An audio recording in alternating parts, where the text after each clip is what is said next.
Are we going to have an agenda for the BRA meeting, Mark? Yes, the packet, you should have got the packet. I sent it out on Friday.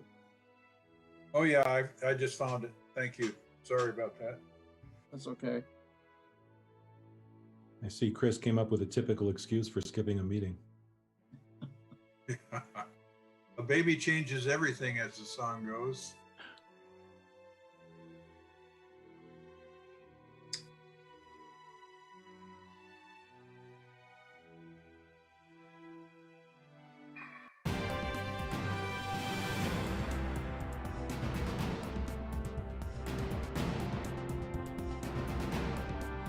Holly, are you there? I am. Did you get my mail? Did you get my mail? I did, thank you. Good. Everyone's Good. contributions came in, and Okay. he's really surprised, pleasantly surprised. I'm sorry it took as long as it did. I kept forgetting to put it in the mail.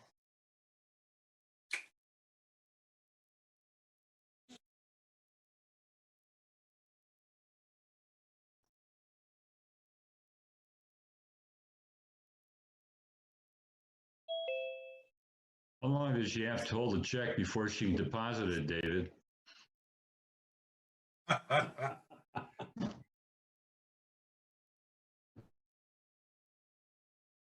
It's like the guy said, if all goes well, the last check I ever write will bounce.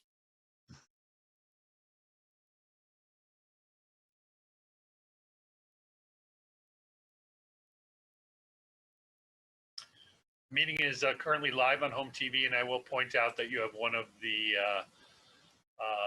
interested parties representatives in the attendee area.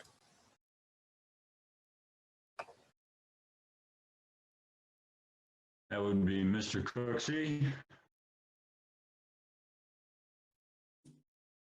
Yeah, this is Reed Cooksey with Stonefield Engineering Design, representing the applicant of the first agenda item. So, Okay. appreciate you guys. Trying to get the names.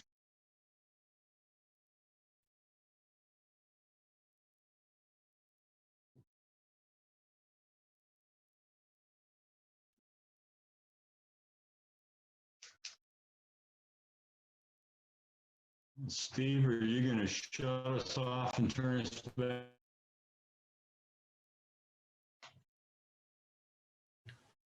Your connection is breaking up a little bit. You may want to turn your video off when you're speaking, but we already shut you down a couple minutes ago, and the meeting is currently live on home TV. You're ready to go anytime you like, sir.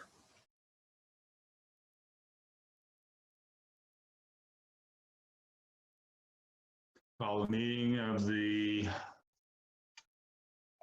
whatever it is, date, April 26th. I would ask that we go through this and have our membership identify themselves.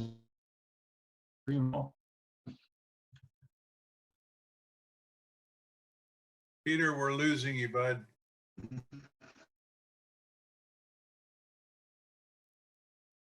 All right, I may have to go to another computer then.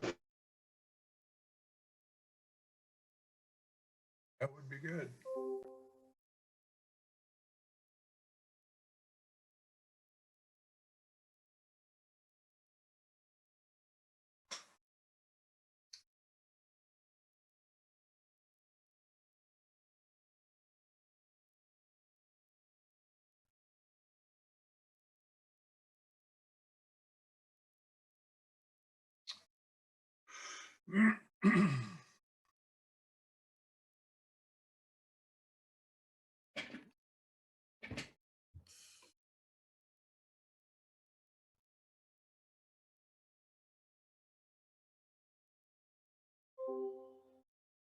Well, we got two Peters and two Dereks, and we're just rich and participants here.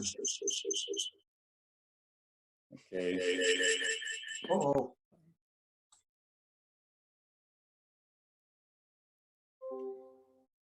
Get down to one Peter.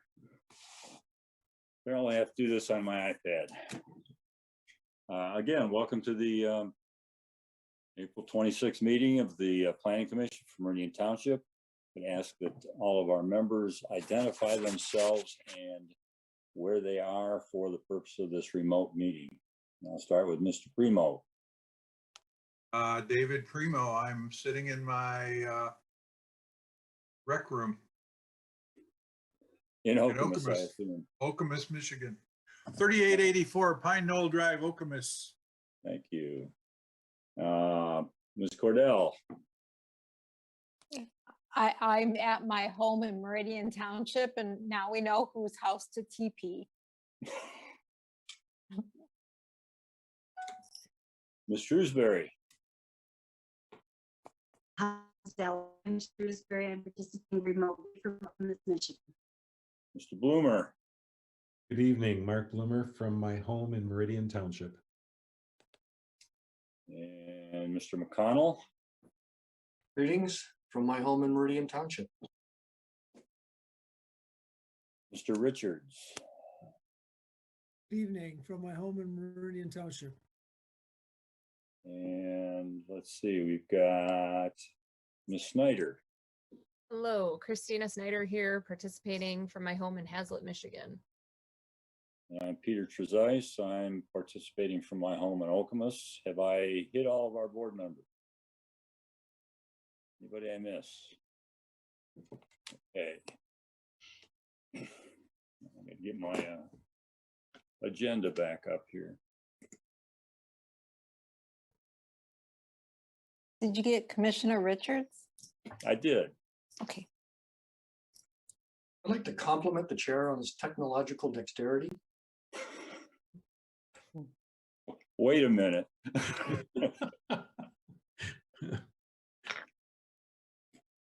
We've all been on Zoom way too much in the past year.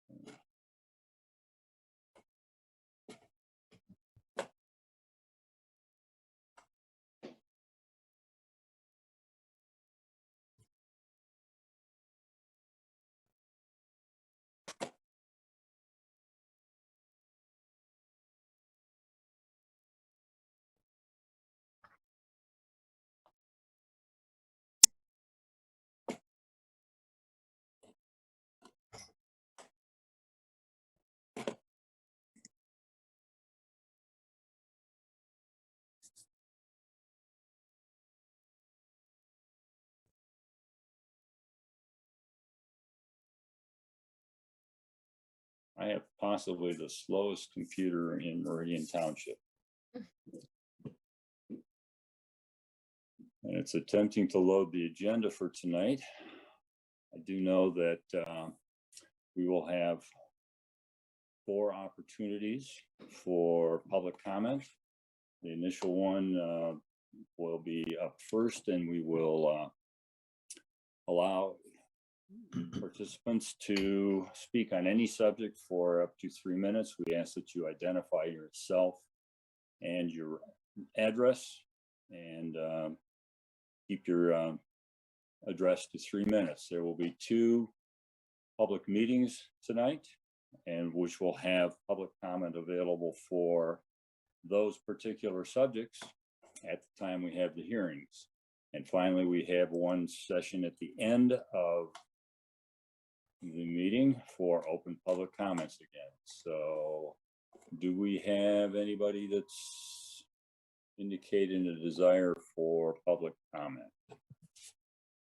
And we'll take a quick moment to pause and remind people they can call in via 517-349-1232 if they're participating via home TV or one of the other independent streams. And or of course you can use the raise hand feature built into Zoom, and we will be able to enable you to speak inside the meeting, the Zoom meeting itself. And I don't see a hand raised. So at this point, we'll go to the next item on the agenda, which is communications. Oh, approval of the agenda. Move to approve the agenda. And okay, all in favor of approving the agenda, signify by saying aye. Aye. Aye. Thank you. Now approval of the minutes of the April 12, 2021 regular meeting. I move, Motion. I so move. I second it. Is there any discussion on the minutes? I just had one possible friendly amendment under the agenda item number 8, other business, smart zone. Let's see, 1, 2. It's the third sentence in that paragraph. It reads, the township was approached by LEAP as a potential community to join to smart zone. Just maybe a recommendation to spell out that acronym since it's not spelled out anywhere else, the Lansing Economic Area Partnership. I think that's a good idea. Any objection to that by the movement? Okay, we'll make that friendly amendment. And absent other comments, all those in favor of approving the minutes signify by saying aye. Aye. Aye. Opposed? Minutes are approved. We have one correspondent or one communication that we received this week from Mei Yunxi involving a rezoning of number 21030, which I believe was the one we discussed in public meeting last week regarding an area just behind the grocery store on Grand River, off Sir Hall. I can't remember the name of the street. It was on Joe Don. Joe Don, yes. And we expect that to be back in front of you at your next meeting. Yeah, I was noticing it's not on this one, so I assume that there's further discussion going with the movement on that. Okay. So now we are down to the first public meeting, and it is 7:11. We will open the public meeting with regard to the request for a special use permit for, it's permit number 121031 to construct a drive-through car wash at 2703 Grand River Avenue. And who will present this for the township? I'm gonna go ahead and present it, and but Okay. Keith is gonna share a screen for everybody as we walk through the presentation.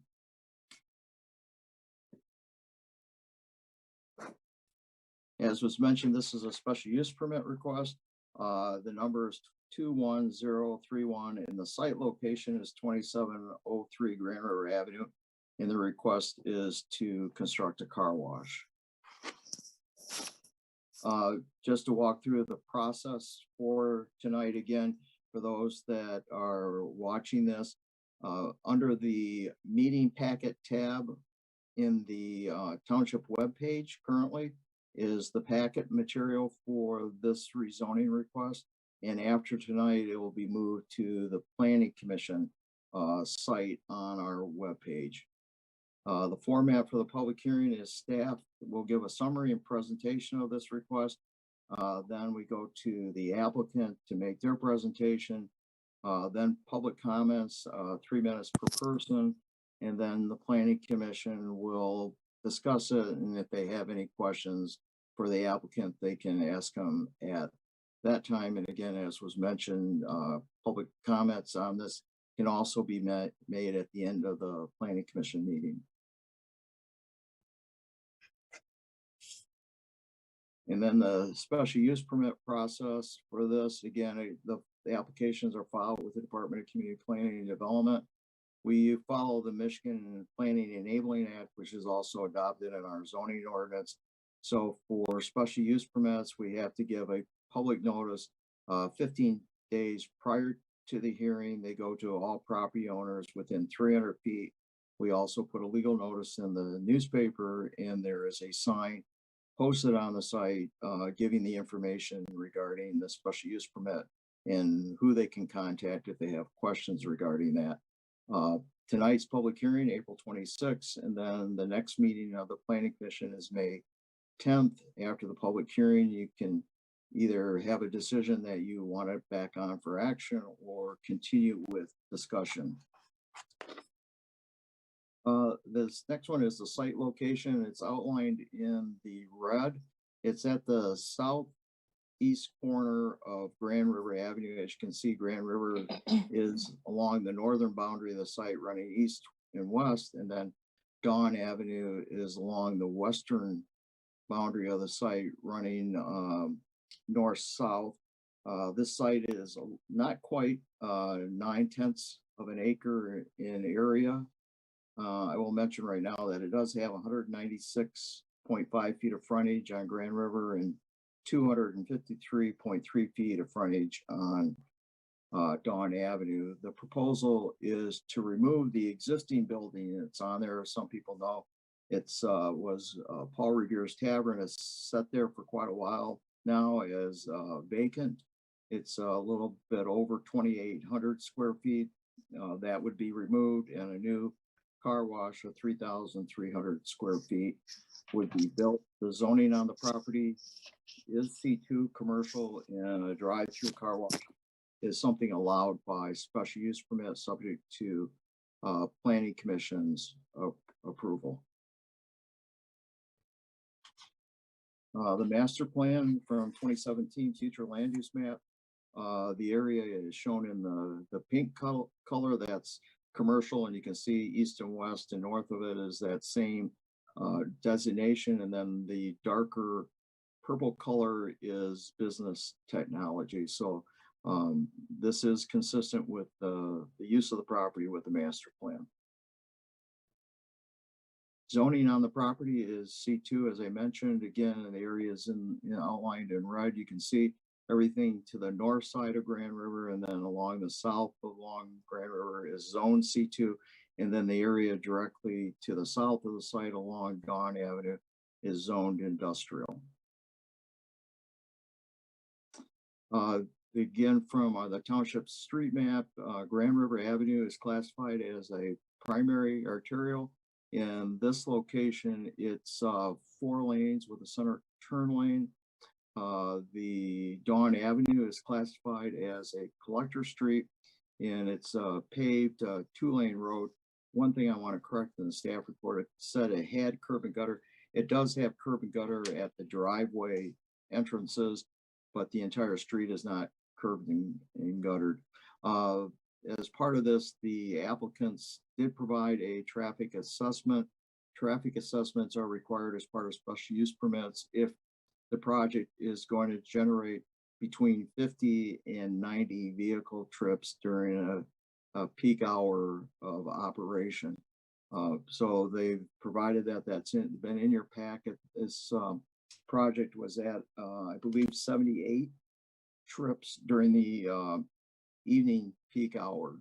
And they do propose to close the 2 existing driveways that are on Grand River, so the access to the site would be on Dawn Avenue. There was a couple issues, or 3 issues related to our zoning ordinance and setbacks for this development. As I mentioned, Grand River is a principal arterial for our zoning, and that requires a 100-foot setback from the center of the right-of-way on Grand River. The car wash, as proposed, its closest point is 80.8 feet setback from Grand River. If you've been able to look at the site plan, the car wash itself is aligned north-south. People would enter the facility off Dawn Avenue, turn and go right to the south, and come around and go through the south, or headed north towards the north, going through the facility and exit the facility on that side. 2 issues with setbacks for the parking area. The ordinance requires that between the right-of-way line and the leading edge of whether it's a service drive or a parking area, that there be a minimum of 20 feet on when you're facing Grand River. That's to provide landscape buffering in that area between the parking and the street. And in this case, the proposal is at 3.8 feet. The requirement is 20 feet. Again, same thing on the southern portion of the site. Joining the adjacent property, there's a requirement that parking or drive aisles be a setback 15 feet to again provide for that landscape buffer area. And in this case, it's proposed at 6 feet. If this project does move ahead, those would require a variance subject to zoning board of appeals. Parking on this site, again, the ordinance basically requires 15 stacking spaces for the car wash itself, plus 2 parking spaces for employees. They have the 15 stacking spaces, and they do show the 2 parking spaces for employees. They said they would have employees, at least 2 employees while they're open. Their proposal is to be open 8 a.m. to 7 p.m. daily. They do have, which is unique because we haven't seen a car wash in quite a few years come into the township. And this one is going to provide a parking space where people can pull in and use one of their vacuums. There's 17 proposed on the site on this project.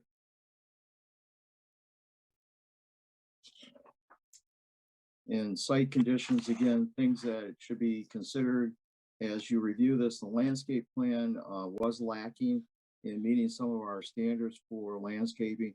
Again, that's one of our things that we would complete during site plan review for the project. As was mentioned, the access for this site is only one, and that's going to be on Dawn Avenue. The 17 vacuums, the issue could be that the ordinance limits the noise from the site at the property line to no more than 70 decibels. So they will have to, as they go through this, for at least for the staff portion of this, demonstrate that it doesn't exceed the 70 decibels. There is a pathway along Grand River in front of the project. The ordinance requires that they provide a direct pedestrian access from that sidewalk pathway on Grand River into and on the site. And then the other one for the architectural, the building is proposed to be a block building. As part of the review criteria, the Planning Commission does have the ability to look at the construction and the building materials for this to determine that it's going to be appropriate with the area or in keeping with the general character and the future character of that area of Grand River Avenue. SUP requirements, those are the review criteria. They're at the last page on the application. They're also listed in the zoning ordinance. That's section 86-126. The section that allow the car wash by special use permit is the 86-404E13C. And then, of course, the applicant's response is for the review criteria. And then the next steps is, again, after the public hearing, the Planning Commission can come back on May 10th. They can either take action or they can keep it on for further discussion, and the staff will prepare whatever way you would like to proceed with this. And then we're also available to answer any questions. At this point, we normally allow the applicant or his representative to speak to the panel. We have an applicant here. If they are they within the within this, or do they have to be promoted? I believe he was here. He's in it. I'm still here. And yeah, again, this is Reed Cooksey with Stonefield Engineering and Design, representing the applicant tonight and the designer on these plans. First off, I want to thank you guys for meeting. I know it's very difficult to find time to meet for these things. And as Mark said, we are proposing a 3,300 square foot car wash in a predominantly commercial area, which also has adjacent automotive uses. So we find that this use is very harmonious with the rest of the street here. While we do understand we do have to get some variances, we are confident in the ability to get those because of the unique shape of the lot. The existing restaurant, if you recall, is actually much closer to the right of way and infringes on these setbacks and more severely than what we're proposing. Just the nature of circulating the site and everything like that, some of these setbacks need to be encroached upon. We do feel that, like I said, this use will be worthwhile in this area. A car wash hasn't been built in a while, and this will bring a nice new product for the Meridian Township to enjoy. If you have any questions, I'd be happy to answer them. And I'll let you guys take it away. Anybody with questions for Mr. Cooksey?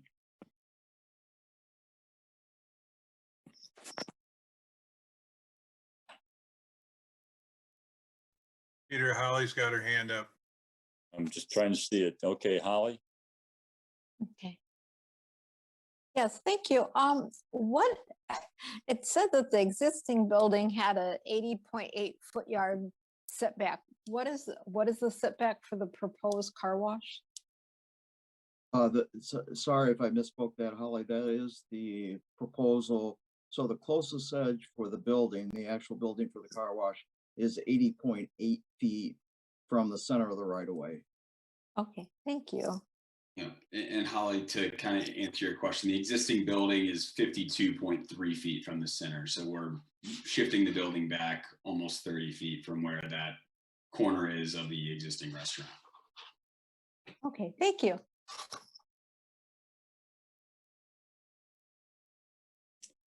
Anybody else with questions or comments?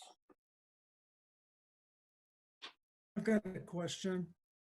Could you explain, I take it, is this a car wash where you get out of the car and the car moves down through an automated?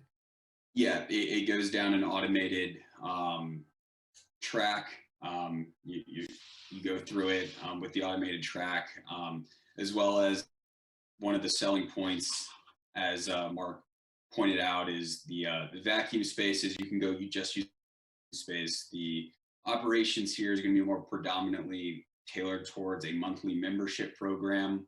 You pay a monthly fee, and you can come wash your car, vacuum it out as much as you want, which has been growing in popularity across the state. But yes, to answer your question, you will drive into the tunnel and your car will move along the track through the car wash. The question was, do you stay in the car or do you get out? I believe you stay in the car. There's not a waiting area for patrons in the within it, so you stay in the car while in the tunnel. I guess as a follow-up question, the size of the building then is pretty much dictated by, what has to go in it? Yes, so there's a certain separation that all the equipment has to be. This building is a typical prototype that Hypershine has been building across the Midwest and in Michigan. There's not really any changes to the actual length of the tunnel and that they can do because of the equipment that they put in it. And you mentioned this is a chain then? Yes, it's a chain out of Illinois. They've recently come up into Michigan, targeting primarily the Lansing area and then Battle Creek, and then hoping to spread across the area. So if we wanted to go look at one of these, where is the closest one? The closest one would be for you guys would be in Lansing. What's the address? Roughly? It's not very far. Give me 1 second.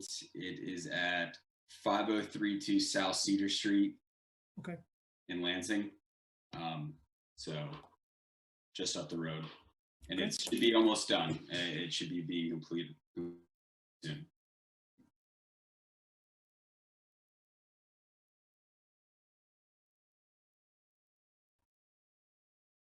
Mr. Bloomer. Do we know how many functioning car washes there currently are in Meridian Township?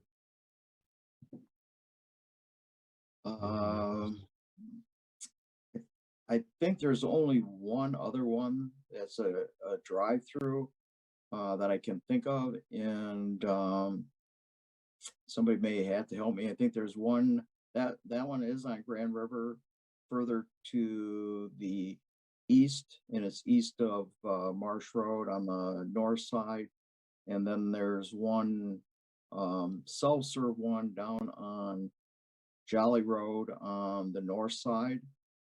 Those are the two I can think of, unless somebody knows of another one. There's one 200 yards from my house at the intersection of Hagedorn and Lake Lansing. And the one on Jolly Road is similar to what he's proposing, and it's on the south side of Jolly. But that's not in the township. That's in Allerton Township. Oh, okay. Sorry about that. Yep. The one I'm thinking of is an oil change and a car wash on the north Right, side of okay. Jolly. Thank you.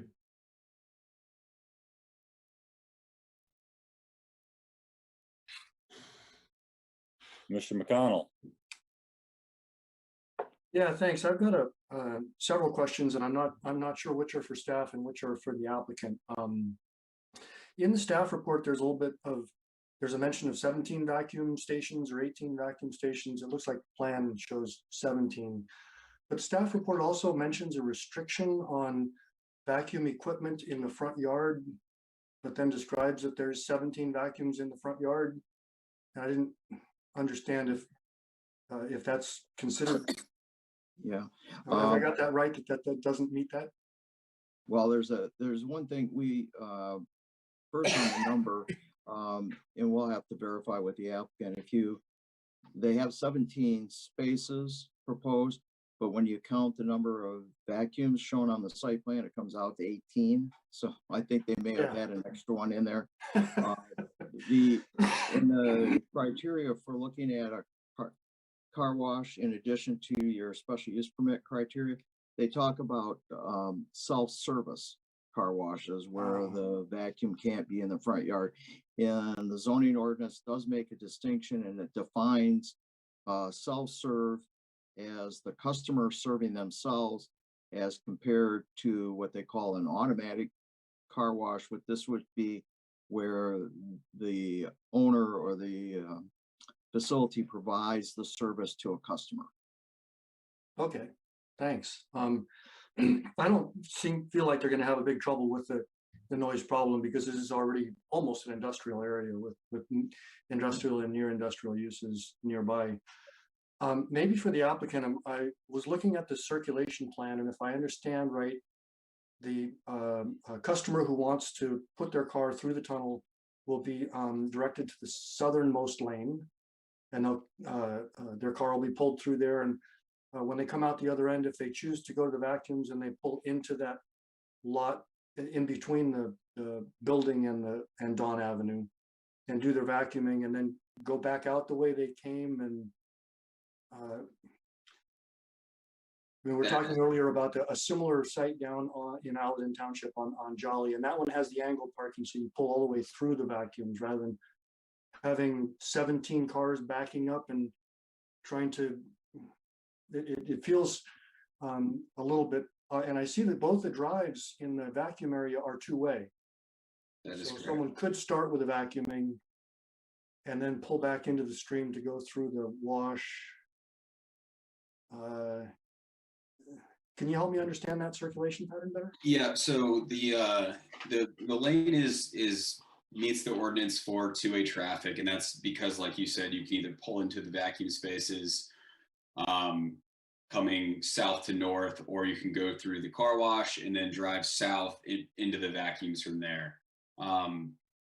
Once you enter the vacuum spaces, you can't go back to the car wash. You can't vacuum first, then go through the car wash. So you'll go into the vacuums, and then you can leave through the north, which is, like I said, two-way traffic, and then exit towards the west.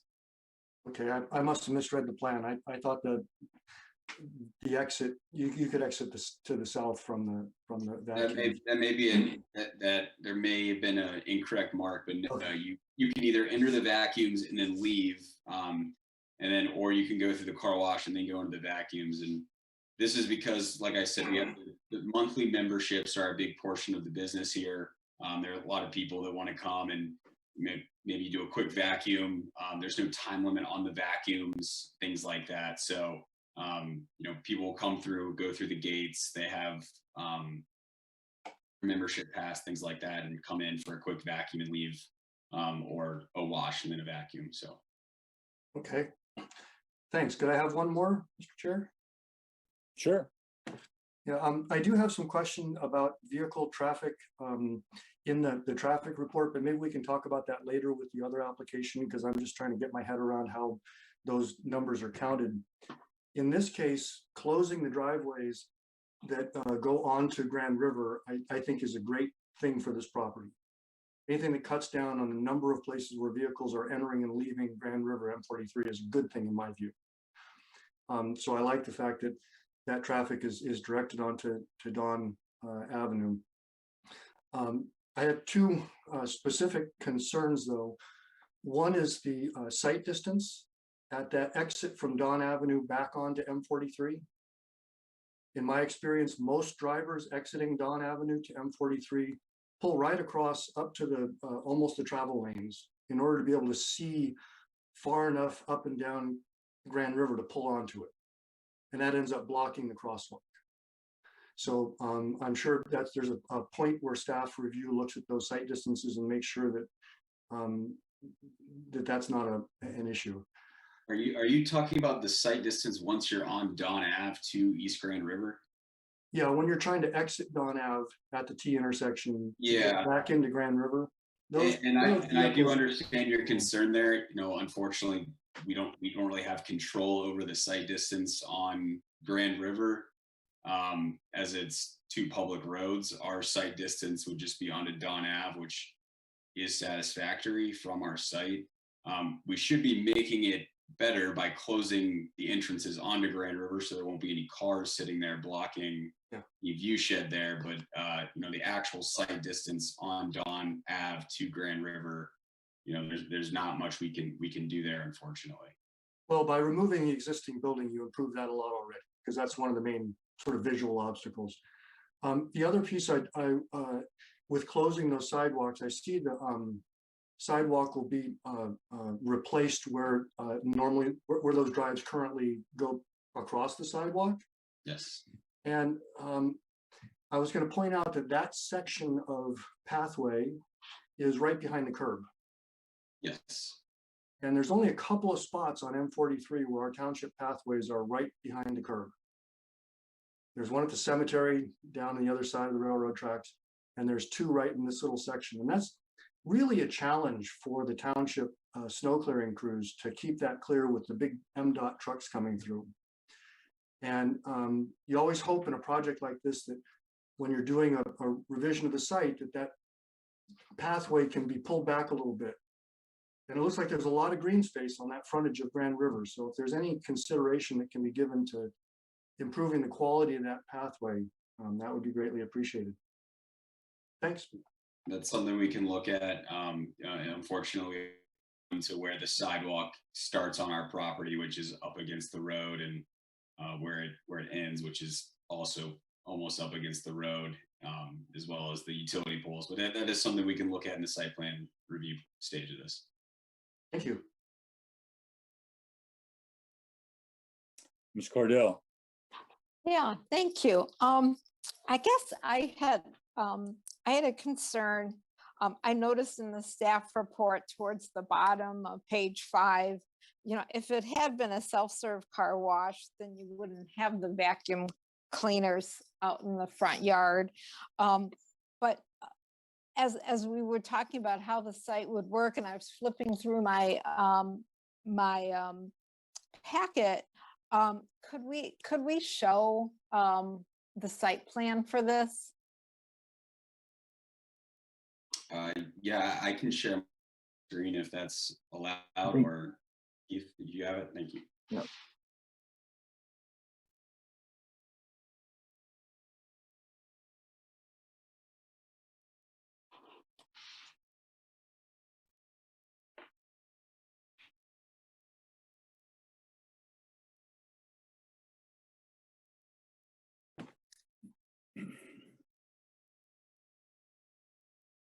So Holly, just to orient you on this drawing that's on the monitor, Grand River is at the top of the drawing.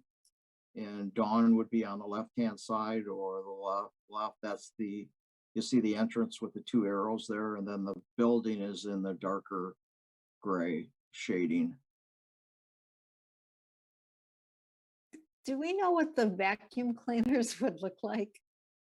Not just on the site plan, but how it would look to a person coming into the site? I don't believe they gave us a sample of what they would look like. Of say that again. I didn't hear the full question. What do the vacuum cleaners look like?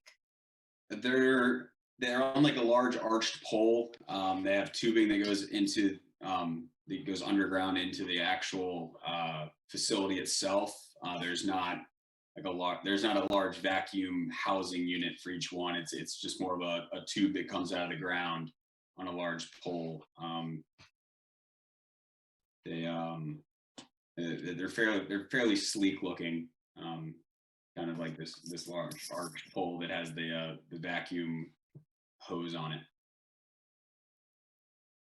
Yeah, I mean, I was concerned about, if it had been self-serve, we wouldn't have vacuums in the front yard. Well, we do have an issue here that we have two front yards. There's really not a great. It's a corner. Yeah, there's no real other place to put it. We don't have it in the front yard on Grand River, which is the visibility portion here. And technically they're not in the front yard setback of Dawn Avenue either. It's right in the middle of the site, which in our interpretation is not in any front yard because it's not in either setback. If you could provide a drawing of it for next time, or for our next meeting, that'd be great. I can bring a drawing that shows a rendering of the whole site. Okay, thank you. Yep.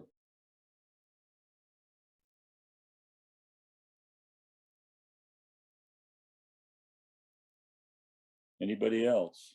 Nope, there's Miss Snyder. So I was really curious too, along with Commissioner Cordell, about what this establishment might look like, especially the vacuums. So this franchise, it's Hypershine, correct? Hypershine, yes. So I just did like a quick Google image search, and I see what you're talking about with these arched vacuums, kind of futuristic looking. Yeah. But I'm also noticing too, the different images that came up, the facades of the various buildings that I'm able to find, there aren't that many. They both have like brick exteriors along with vinyl siding. Is that, I don't know if you can answer this question or not, but is that pretty typical of their, like, I guess, design standards for their buildings? Or I just know in our packets somewhere one of the notations was that the exterior would be made of black. I don't know if brick is considered black, but I saw these buildings and that's not what I expected when I saw them. No. So they went through a facade revamp with the Michigan project. So what you're seeing is probably one of their Ohio or Illinois. The whole facility is masonry wall, seamy wall. So it's a really nice looking kind of gray block with their and then they have their blue sign on it. It's really slick looking design, and there's no vinyl siding or anything like that. It's a full masonry structure. Okay, thank you. I do see an example here that's full masonry. Masonry is a much better description than just brick. So thank you for that. Yes. Thanks.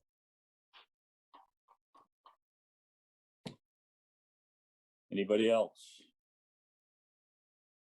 Well, I had a question myself about the setbacks, especially the reduction from 20 feet parking lot landscape buffer down to 3.8 feet in the front.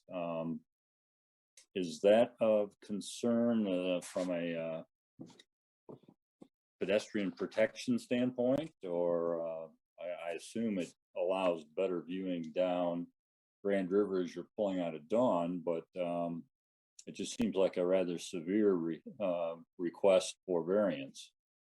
Yeah, and this goes again to kind of the dimensions of the lot and what we need for stacking into it, and then an adequate turn radius out of the building. The actual pedestrian path is over 20 feet away from the edge of our curbing there. And then, like I said, the existing building was also right up against the property line. So we're not worsening a condition that was already there. We're improving it in some aspects, but just kind of the nature of the shape being more of this trapezoidal shape. We don't really have the length of lot to have full car turning to get through the tunnel in and out without encroaching on these setbacks. The other question I have is for Mr. Kieselbach. Planning Commission suggested to the township board that this area be included in a form-based code section of the township, and I'm wondering how this fits in with what we have proposed. Well, one of the things that for form-based code was the idea that the buildings would be set up as close as possible to Grand River. Parking and drive aisles would be to the rear or the side of the property. So other than the exit from this building, it would more or less fit within that. Although it's moved further off Grand River than the existing structure. I guess I don't know where to go with that. It's just and then I don't know where the township's going to go with it either. Yeah. So. Right. But it is more consistent with form-based to move it as close to the Grand River as possible.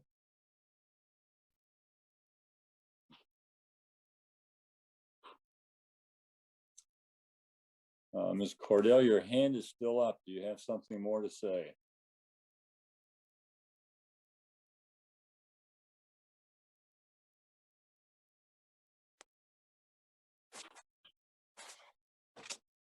Okay. Any discussion among the Holly, you were muted. I'm sorry. Is it a special use permit because it's like a drive-through facility, or is it because the zoning district that it's in? No, in C2, any type of drive-through facility needs a special use permit. They do, and again, in the ordinance, they have special standards for car wash, automatic car wash, in addition to something like a bank or a drive-through window for maybe a drugstore or another type, or fast food. Thank you. Mr. Kieselbach, with a special use permit, I understand that Planning Commission can place some requirements or restrictions on that. Are there any that you would recommend if we go forward with this? It's really up to the Planning Commission, but again, one of the things, it's going to be subject to site plan review. So we're going to verify that the landscaping meets the standards. We're going to have to do the noise as we indicated. If the Planning Commission wanted to put a condition on the appearance of the building, if there's a concern for masonry block, if you wanted something different, or to at least consider something different, that could be a condition. Okay. Any discussion from the planning commissioners?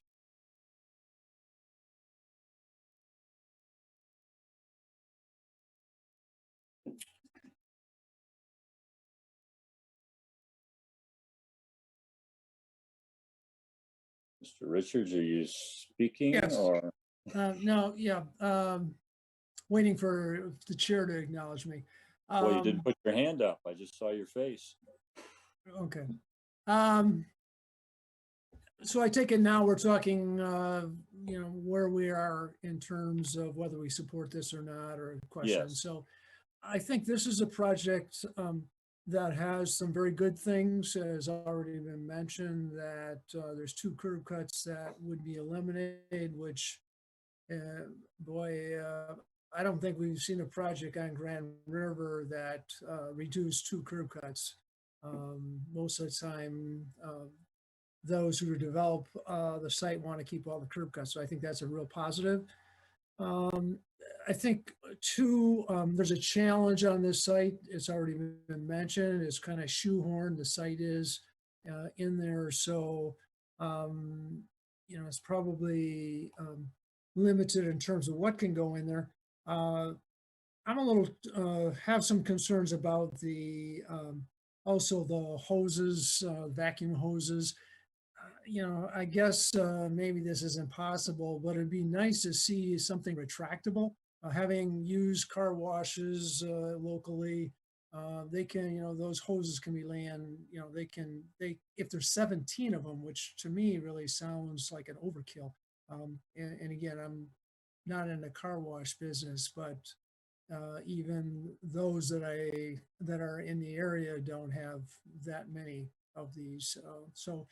But generally speaking, and I guess the other thing I'd say is the variances are somewhat a concern, but to me wouldn't be a reason not to support this. So I would say that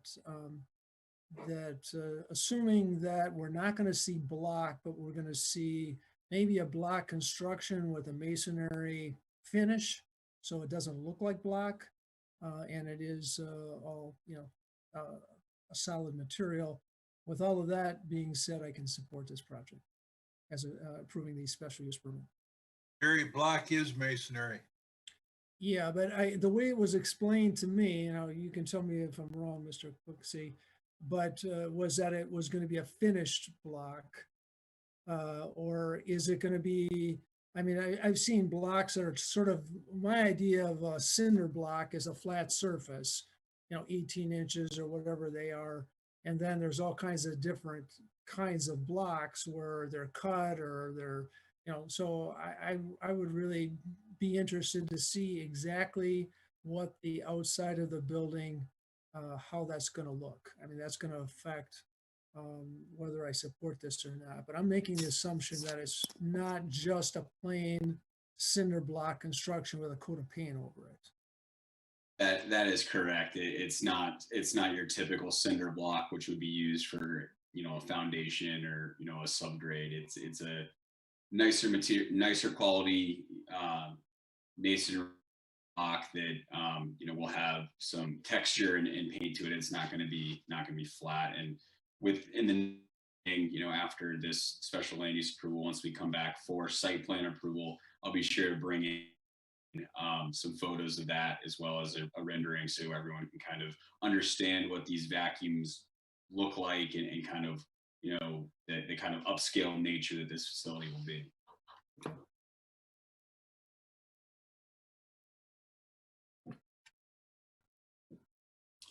Mr. Primo, do you have some thoughts? I'm good. Do you support this? Mr. I do. Alphonse? You I do. Okay. Mr. Chair, I think you have somebody with a raised hand. Christina does. Oh, Ms. Snyder, thank you. Thank you. So just a question maybe to verify what I'm seeing here online, because there was a question about the vacuums. There aren't going to be 17 vacuums. It's 17 vacuum parking spots, correct? So like a vacuum sits in between 2 parking spots. Is that right? There will be a vacuum for each parking space. So every parking space will have access to a vacuum. On the busier days, as you see in the traffic impact assessment, after heavy rains or snowfall and you get that nice Saturday when everyone wants to go wash their car, this facility can get 50 cars through it within an hour. So that's why you see there's 50 trips in, 50 trips out within the hour. Getting that many cars, most of those vacuum spaces will be filled, during those peak times. It helps prevent log jams and back things like that. And like I said, this isn't a vacuum like you would find at a gas station, anything like that, that has a large housing unit with it. It's just it's a pole that comes out of the ground that sits in between the parking spaces. It's no wider than 3-4 inch tube that makes a large arc that has the tube on it that does pull down and retract, and you can get to all of the aspects of your car. And then the actual piping goes underneath the parking lot back into the main facility, and that's where all the debris and everything's collected with inside the facility. So there's not these large housing units for each parking space. It's just kind of a tube and an arm that come out of the ground to service each parking space. Thank you. Snyder, for the purpose of our straw poll, do you have some thoughts at this point, or do you want to hold off? I'm sorry, I didn't realize that we were in the straw poll portion here. I would, as of now, I would support the special use permit, and my biggest concerns were with the exterior facade, and but I mean, those concerns, assuming the plans are going to go according to description, those concerns have been assuaged, so I would support it. Ms. Cordell? I'd like to at least hold off or qualify support for this until I see more elevations and to actually see the vacuums. I do have a concern that there are 17. That seems like quite a bit for that size of lot, but I'm favorable to the project type. I would just like to have more definitive plans for next time. Okay. Bloomer.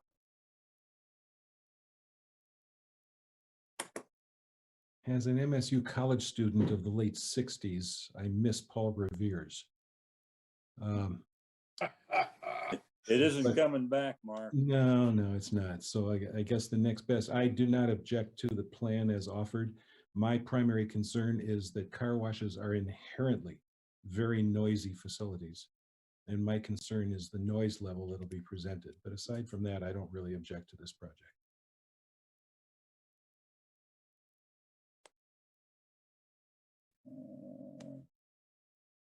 Ms. Shrewsbury?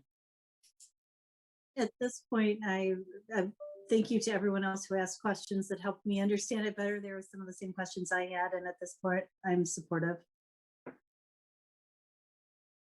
Mr. McConnell? I support Commissioner Richards'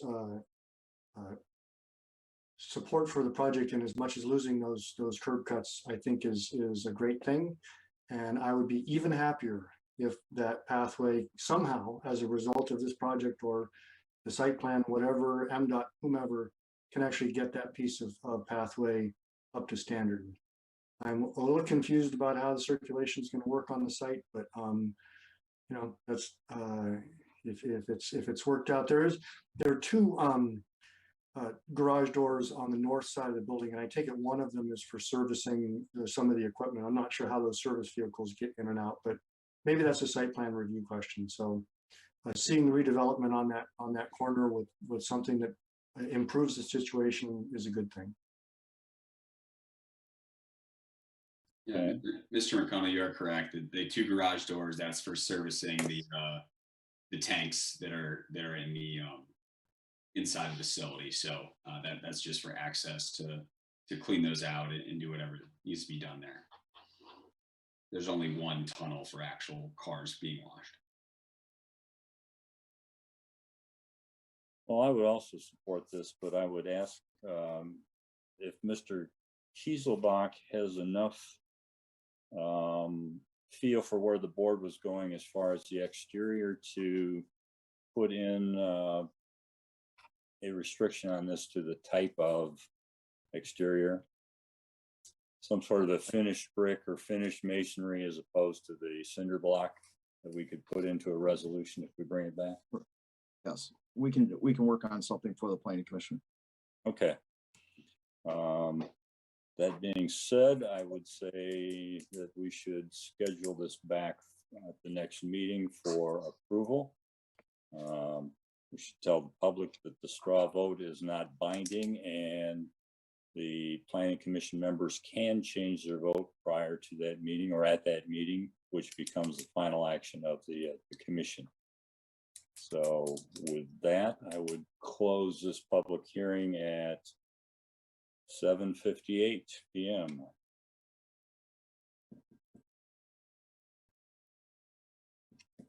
Thank you, Mr. Cooksey. Appreciate it. And does that, just a follow-up question, does that mean we are on the May 10th agenda? Yes. To come back for approval? Okay, great. Yes. All right, I will make sure to bring those additional items and I'll forward that so you guys have it in your packet as well. Thank you. Yep. Thank you so much. And our next public hearing is a proposed rezoning number 21040. Okemos Il Al Investors LLC to rezone two parcels totaling approximately 9.07 acres located at 1510 and 1560 Grand River Avenue from C2 commercial to RA single family medium density. I would open this hearing at 8 p.m. and turn it over to staff to give us an outline of this one. Keith is going to share a screen again for you. And since this was already mentioned what the rezoning is, I'll just, it is a rezoning for about approximately 9 acres from C2 commercial to RA single family. Again, the process for tonight, for anybody watching this, currently the information for this rezoning is under the meeting tab on the front page of the township webpage. After tonight, it'll be moved to the planning commission section on the website. Similar to our last public hearing, the format is staff will give a summary of the request, presentation from the applicant, public comments at 3 minutes per person, then planning commission discussion. And again, what we want to mention that this is a rezoning of the property. This is not based like we saw with the car wash on a specific development plan. Planning commission should be concerned or take into consideration any of the uses that if this property is rezoned to RA, what could be developed on the site. The applicant, though, has offered a voluntary condition. I won't read the whole thing, but basically it's if they don't purchase the property by September 19, 2022, then this rezoning would revert back to C2. So the intent is that they would be the owner of the property to continue at a RA single family zoning. Conditions run with the property. So if it was rezoned to RA and in the future was sold, that current property owner would also be subject to this condition. The township board can amend or remove the condition that's offered as part of this rezoning, and the planning commission does have the ability during their recommendation to if you felt the condition was inappropriate, you can make that recommendation that it's inappropriate. This is the location map for this rezoning. Again, about 9 acres on the north side of Grand River. And so Grand River is along the southern boundary of this property, running east and west. And then Powell Road is the eastern boundary of this property, and Powell Road runs north and south on this site. Future land use map from 2017 shows it in the commercial category. As you can see, that's the pink color. The yellow and the light yellow that surrounds it is residential. It's single family categories. And then on the south side of Grand River, that darker tan yellow color that indicates multiple family. It was in the staff report. This property had been rezoned in 2015 from professional office to C2 commercial. The master plan in 2005, when that rezoning happened in 2015, showed this in a office category. And when we updated the master plan in 2017, the master plan was changed to reflect the current zoning of the property. C2 is the current zoning. That's a minimum of 4,000 square feet in area, 100 feet of frontage. The proposed zoning is RA. Single family is a minimum of 80 feet of lot width and 10,000 square feet of lot area.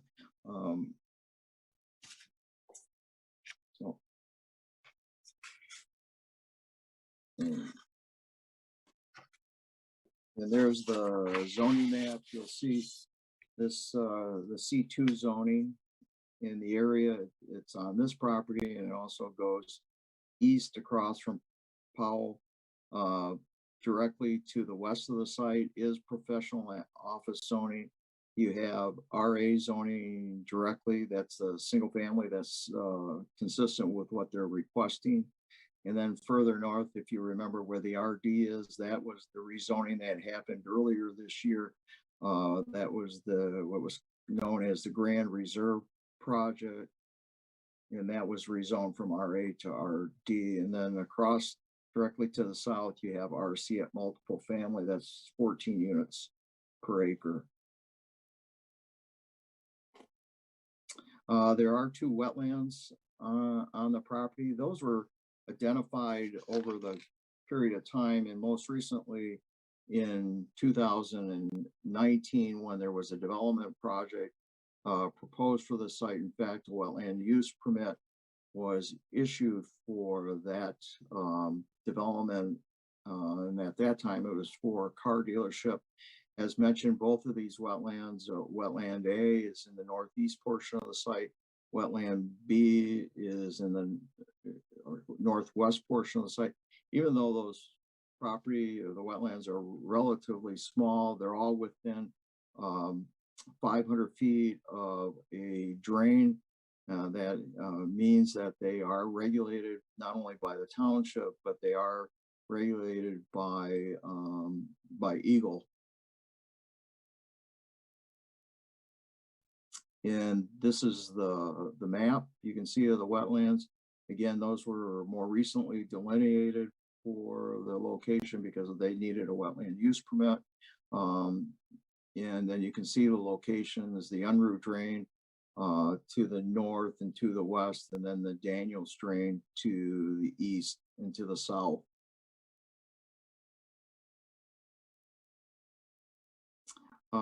There was a traffic report done for this rezoning, and that was in your packet. Again, they compared a shopping center, which is probably the most highest use of traffic generation that is in that zoning district for C2.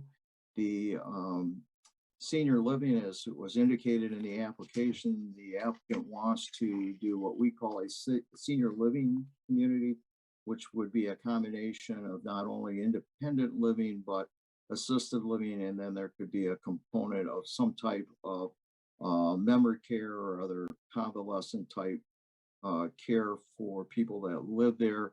And again, they outlined the 2 land use codes. Typically, these type of developments generate a very low amount of traffic.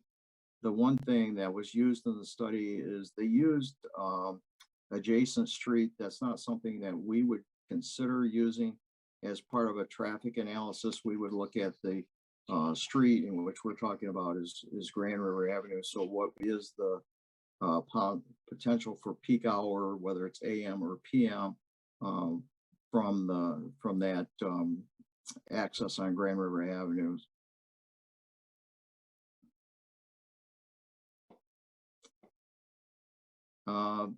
And then again, you have to consider all the uses that are either permitted by right or the current zoning, if it remains in C2 or the special use permit portion of the RA. There are a number of issues or types of uses that are allowed as non-residential uses by special use permit.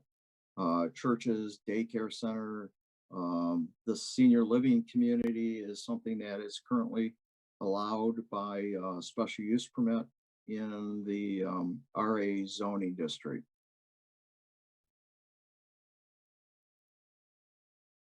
And again, as mentioned, as far as the use of the property is what the applicant had proposed in their application. It does the one thing for senior living community. There is a minimum requirement that the lot have 10 acres, as I was mentioned.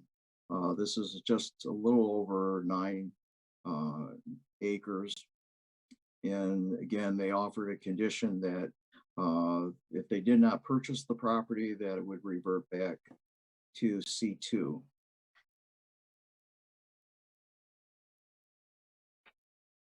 And again, as I mentioned, the RA does allow for other types of non-residential uses. So if it was rezoned to RA, it could be any of those churches, hospital, some type of care facility or a care center. And then under the RA zoning, there's multiple types of uses. It could be a platted subdivision, it could be a planned unit development, it could be a planned residential development. And it really depends on how it's going to be developed for the density range.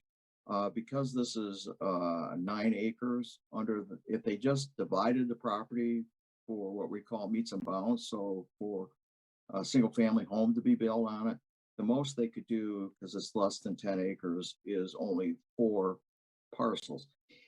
We sort of looked at what the highest number, and again, we're doing an estimate. We looked at planned unit development, and because of the wetlands and allowing for some of that density of the wetland area to be counted for the total density of the site, we estimated approximately 40 units could be built if it was done as a planned unit development. And again, all of this is based on other factors such as topography, soil, utility layouts. Those may limit the buildable area, but this was just to give the Planning Commission an estimate of what could possibly be developed on the property in the RA category.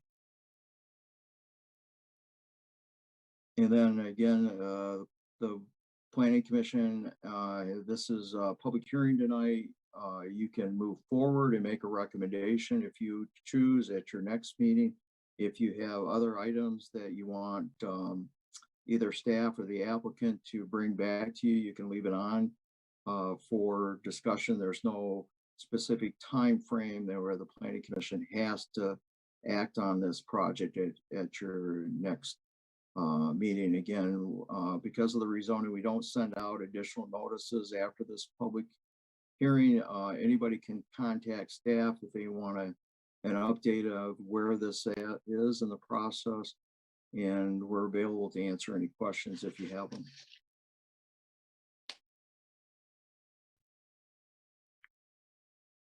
Mr. Bloomer.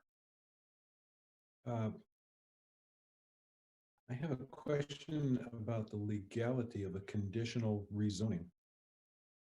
Once it's rezoned, if that's approved by the zoning board, isn't that permanent?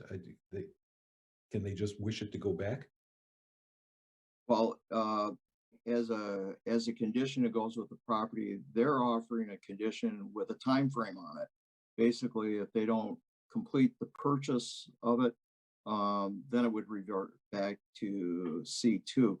if, and that's something that's not out of the norm. If you remember, I mentioned the Grand Reserve rezoning, that parcel to the north, they conditioned on a timing of 2 years on that project to have that submitted and in the process of developing it within 2 years. If they don't have it submitted, then it reverts back to RA. The other thing is the township board has the ability to place a time limit on a rezoning, though, similar to that. If you remember, is the Copper Creek up in Hazlet. When that came through originally, the first time as rezoning, and it was going to be developed as a plan unit development, the board put a time limit on it that it had to be started within so many years after the rezoning. And in that case, they weren't able to do it, and they had to come back for the project, which we now refer to as Copper Creek. So it can be done as a condition. Okay, thank you. Do we have someone for the applicant here?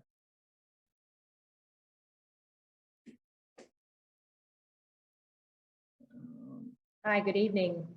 Can you hear me? Yes. Hi, this is Michelle Sons with Smith Packet. Welcome. Thank you.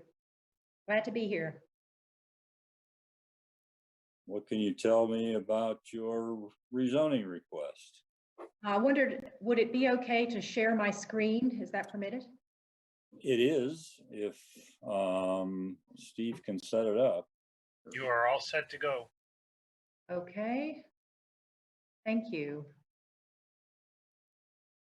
Can everyone see that? We can. Yeah. Great. So I just would like to start off by saying once again that we're happy to be here this evening to talk to you about our project. We certainly appreciate your time. I'm going to try to be quite brief out of respect for your time and the hour of the day. But very quickly, my name is Michelle Sons, and I'm the development manager for this project. I'm here today with Wynn Bishop on my right here, who is the SVP of Development and Construction with Smith Packet. And I believe we have our civil engineer, Keith Indelsberger, also on the line, available to answer any questions. So we would love to be able to develop a new senior living community to serve the residents of Okemos. And we're under contract currently to purchase 9.57 acres on Grand River Avenue, just east of the mall. A very brief overview of who we are. We are a senior housing developer based in Roanoke, Virginia. We have a second office in Charleston, South Carolina. We are family owned, and we are considered the largest senior housing developer in the country currently. Our development pipeline is worth in excess of $1 billion currently. We are working over a large footprint. You can see the states listed there: Virginia, North Carolina, South Carolina, Georgia, Tennessee, Pennsylvania, Alabama, Kentucky, West Virginia, Michigan, Ohio, Indiana, Delaware, and Maryland. So we do have a fairly large footprint. What makes us unique and uniquely successful is that we develop for our sister company, that's Harmony Senior Services, and Harmony is the operations arm of our business. Harmony's operating today 28 communities across that footprint I just mentioned. And there are an additional 10 Harmony communities under construction today, and 14 more in development by Smith Packet. The closest community to Okemos would be Elkhart, Indiana, Harmony at Elkhart, which is approximately 2.5 hours to the southwest of Okemos. So the fact that we are developing for our own sister company means that we're heavily invested in the communities we work in.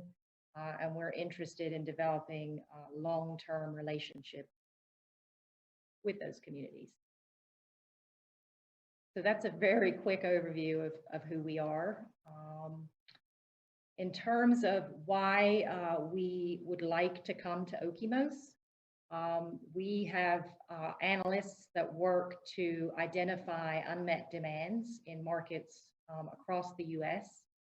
And Okemos and the East Lansing area were identified as having significant unmet demand. Basically, it means they saw a large base of income and age qualified senior citizens in combination with a very limited competitive supply relative to the number of qualified senior citizens in a market. And so those two elements together indicate a significant unmet demand. So that is what is driving us to Okemos. I know you've already seen Keith and Mark's map, but here is our site relative to the Meridian Mall here.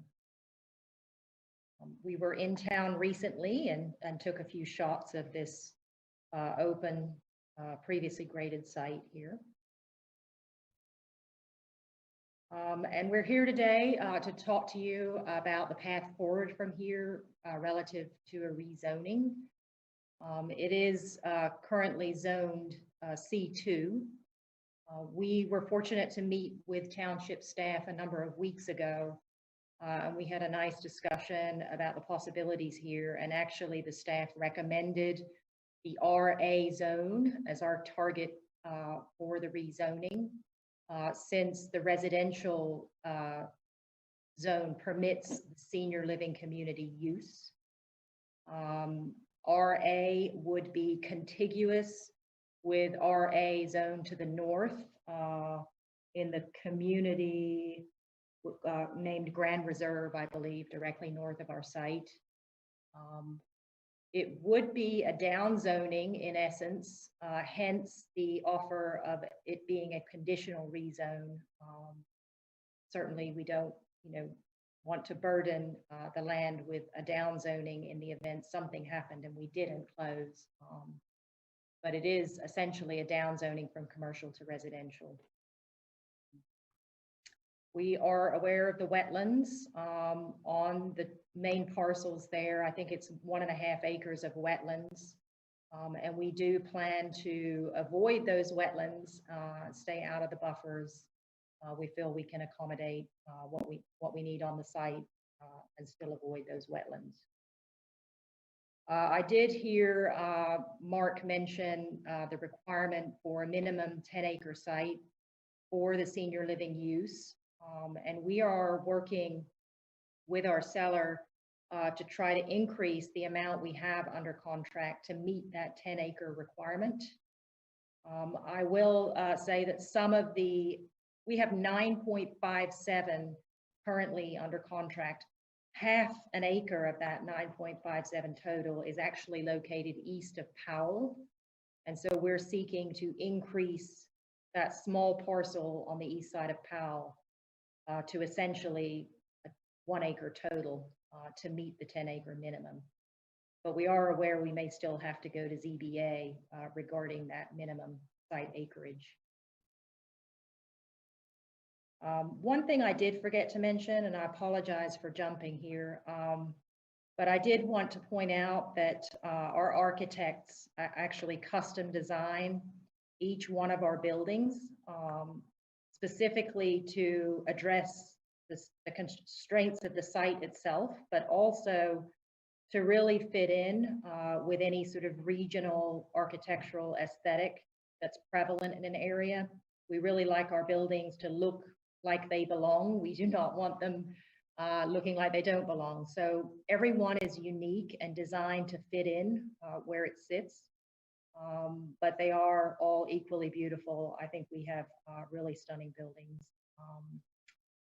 The exterior treatments are typically a combination of brick, stone, and hardy board, just to give a higher end residential finish. So certainly each building is unique.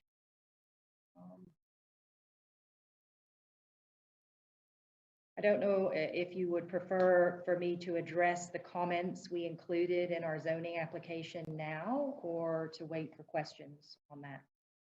I'll follow your guidance.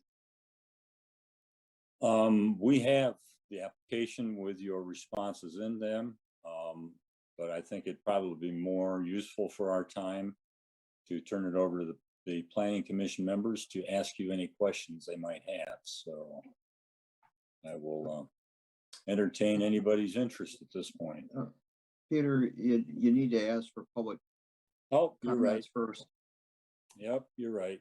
Are there any people that wish to make public comments on this? I don't have anybody with their hands up, but you can also call 517-349-1232 if you wish to comment on this. And thanks, Mark.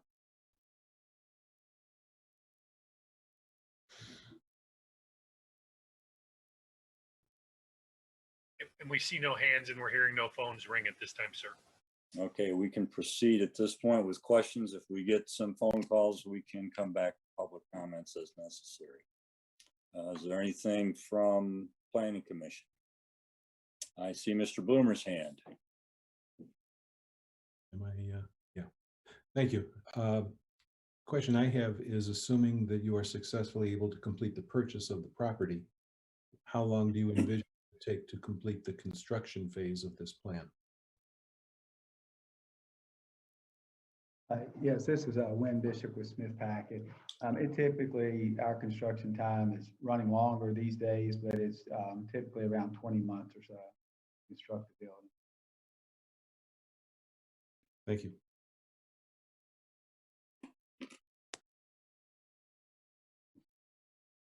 Mr. Richards.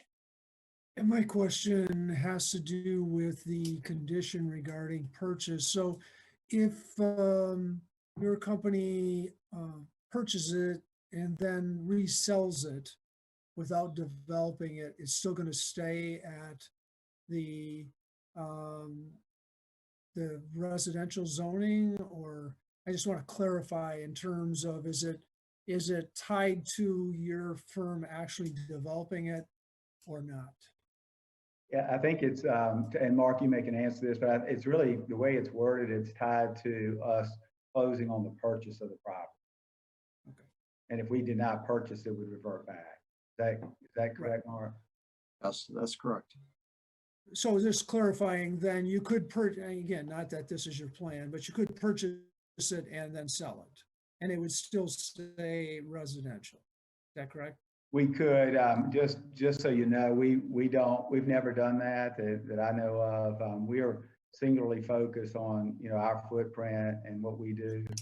And we don't look to flip property. As a matter of fact, we do not close on the property until we have zoning approval, plan approval, fire marshal, state plans, every approval imaginable that the lender wants. We have to have it in place before we even close. And we have to have our general contract signed with the contractor that's building the building before we close. That's one of our requirements. We have that signed before we close, and typically we'll start construction within 30 days of closing. So that's our typical footprint, floor plan, and I don't see any reason why we would vary here. We're not really interested in being land holders. We're interested in developing and operating senior care facilities. Okay, thanks for that clarification. Appreciate it. Thank you. Ms. Cordell. Yes, thank you. When the commission looks, or the township for that matter, looks at a rezoning, we try not to get too connected or too attached to a particular building proposal. Sometimes applicants can offer conditions on their rezoning request. It's not something that the township can ask of them, but I appreciate the presentation. It's just the township with the rezoning request is not supposed to get too attached to a particular project. Although at times applicants do come forward with conditions to their rezoning request. Thank you. Thank you. Thank you. Mr. McConnell. Yeah, I had a similar comment with regard to the proposed use, which sounds like something that we would want to have on that site. On the other hand, all of the other permitted uses in that new zoning category also seem very much like the sorts of things that are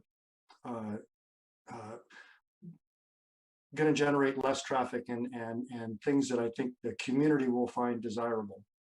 I think it was before I came to the Planning Commission that the car dealership proposal was made. And I recall there being an awful lot of public comment in opposition to that particular proposed use. And I'm not hearing any negative public comment this evening.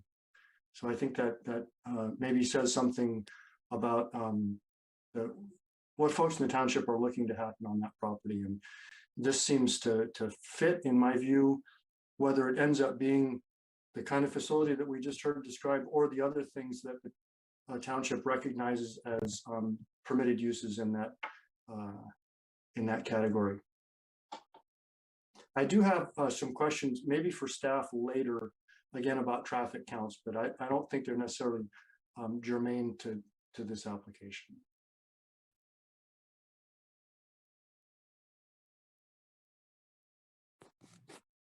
Comments from other commissioners?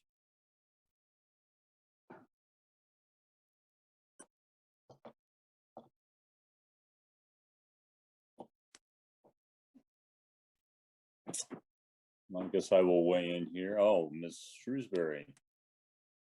I just had a quick question. I think this might be for staff.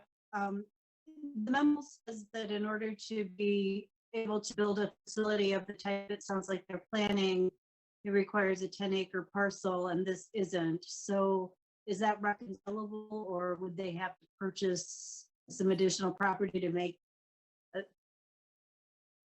like, is this doable, or is this doomed before it starts if we approve a rezoning and they don't meet the 10-acre capacity? Right. Again, the as proposed, the senior living community, a minimum of 10 acres.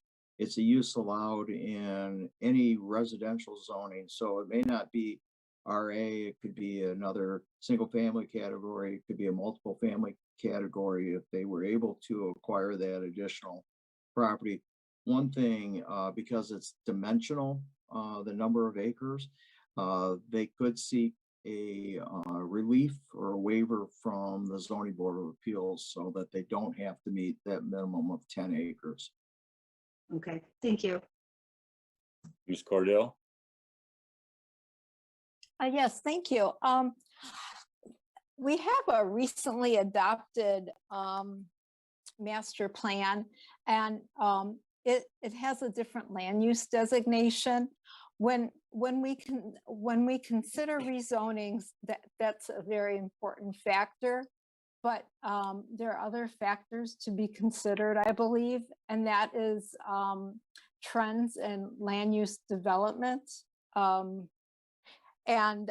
it being C2 zoning now, I think that would be a reasonable departure from, or a reasonable case to make that rezoning could occur here.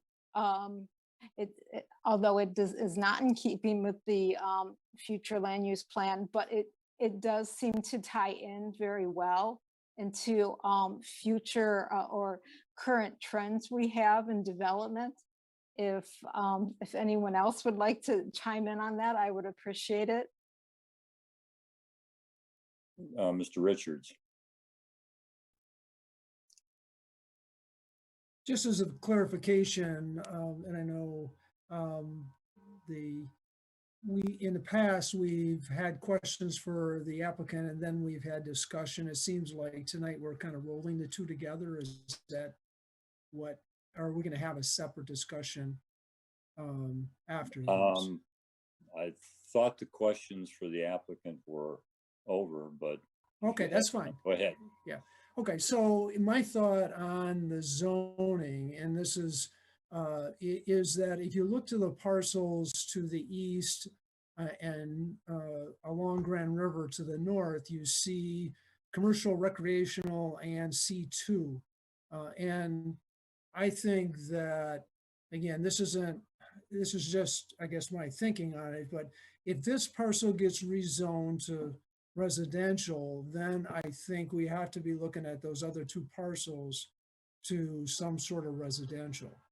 And it is keeping with looking to the east as less commercial and more residential. So in terms of Commissioner Cordell's point, I think that in my view, I think we have to look at those two parcels maybe once, assuming this actually stays in place and the project gets built, those two properties, well, it sounds like a part of one property on the east side of Powell, which I believe is C2 right now, and then CR, which is the driving range. Both of those, and there's residential, I believe, to the north of those. That it to me would make more sense that those properties then we look at a residential use as opposed to a commercial use. So that's my thought on it.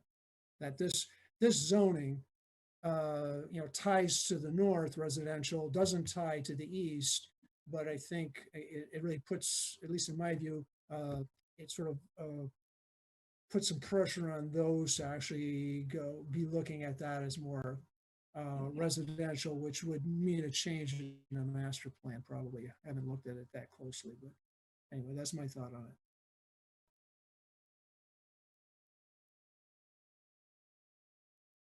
I had a question for staff. There's the 10-acre minimum for the development as proposed. And the applicant was talking about buying some land on the other side of Powell Road. Is it possible to combine those two acreages to get to the 10 acres with a road in the middle of it? That's something we're going to have to look at. Again, it's zoned commercial, so it'd have to be rezoned, but are we going to accept property on two sides of the road? I don't think that was the intent, the way the ordinance was written. I think it was a contiguous 10 acre. Yeah, I thought so probably too. So this, to go forward, it would probably require a variance from other than us. Yeah, zoning board of appeals. Right. Okay. Is there other discussion from board members or questions to the staff or to the applicant?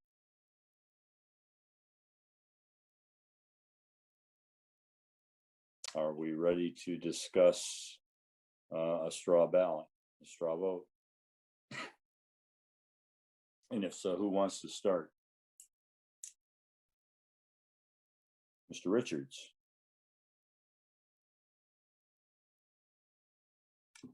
I did have a question of the applicant, and it regards their survey of need. And if I understand it right, what is being proposed is similar to the project in Hazlet. So I mean, in terms, is it, or let me just ask the question of staff. Is this project similar to the project that's been approved for the, I believe it's a town center in Hazlet? The difference, the Pine Village project there at Hazlet and Marsh, that was a mixed-use plan unit development, because that was senior independent living and commercial. This project is more what was at the end of Hannah Boulevard, if you remember that. Right. That one. But in terms, and I know it was a different process used, But Right. are some of the units the same in terms of what's proposed for that project and what's proposed for this project in terms of the types of units that are being proposed? to be Correct. available? The Pine Village was independent living. That's Okay. all they were offering for that Okay. project. The way we wrote in, for the senior living community, remember, we didn't have the independent living as part of a member care or some other type of assisted living type of facilities. So what we did, we took those and combined them, and they have to be on the same site in a mixed pattern. Otherwise, the independent living would have had to been multiple family if it was attached. And then the assisted living, memory care, those type of facilities were the special use permit in other residential districts. Did I answer it, Jerry, or? Well, maybe I'd ask the applicant, are you familiar with the project that I'm referencing, and are you offering the same units? Well, we've seen it in the market study. I do not know their unit count. You know, we've seen it identified, so we know we've got it on our radar. We'll have a mix of memory care units, which is Alzheimer's, secured units. We'll have assisted living, and those residents need some assistance with daily living, whether it's medication or meals or other things. And then we'll have a component of independent living. Independent living usually is at least 1 meal a day. Assisted living is 3 meals a day, medication, and that type of thing. So that's what we do. I'm really not sure how it compares to the competitor. But the bottom line is that you did have it in your market study. Yeah, yes, we did. Okay, thank you. Thank you.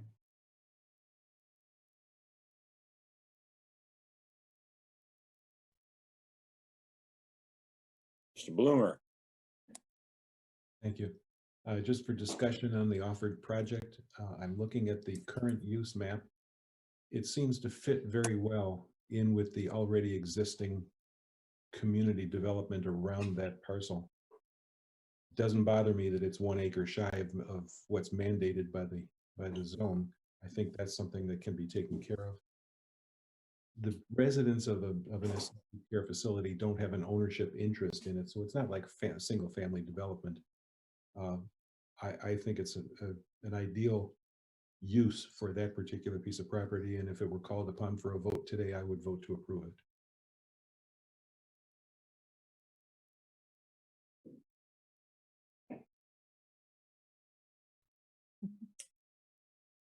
Peter? Yes, sir. I would agree. I think that the reason I think we're seeing an influx of this kind of facility is because, let's face it, those of us who are baby boomers are moving that way fast. And that's a large group with the financial resources and who are looking for, who will be transitioning in the next few years. And so I think those kinds of facilities are both needed, and I think in this case, it, from my perspective, would be welcome.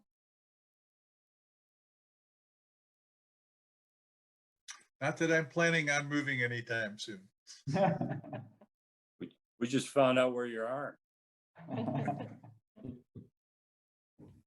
I'll look for the eggs on my front door. Anybody else with comments?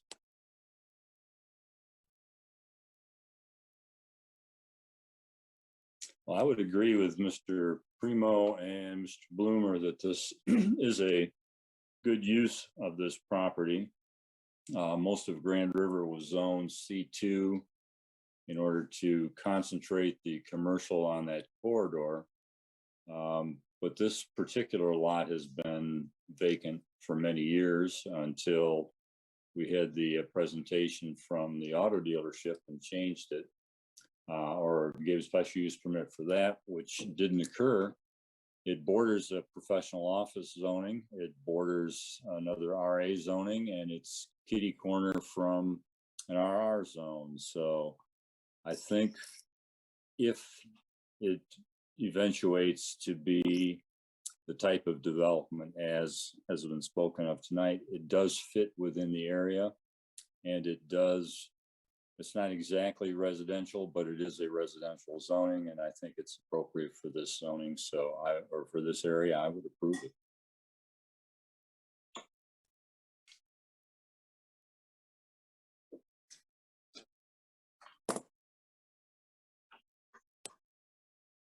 Others?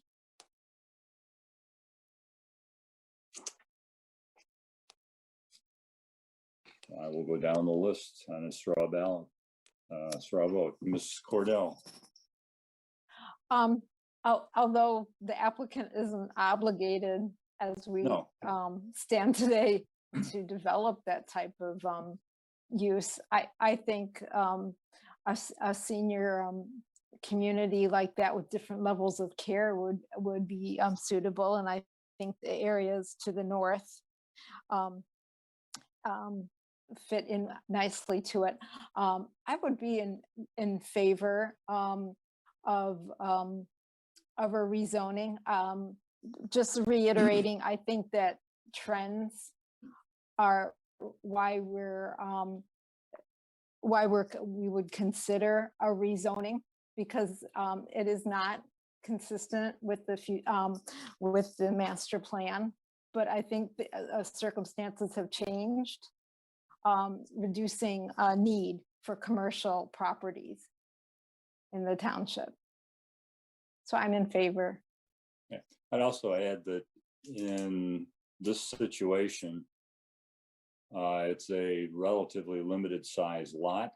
And even if we rezone it to the proposal, other uses within that zoning are not likely. A planned unit or a development might be the only thing that could be proposed that would make sense on Grand River Avenue. Certainly platting it for 4 housing places probably isn't going to go before us. So I don't think there's a lot of risk in rezoning it, especially with the contingency place that it would have to be sold to this developer by a certain date in order to maintain that zoning or revert back. So that's just my thoughts on your comments there, Ms. Cordell.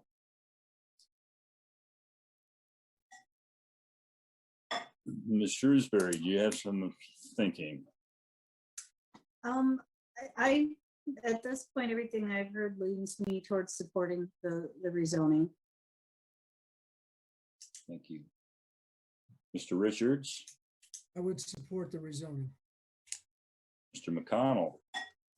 Support. And Ms. Snyder?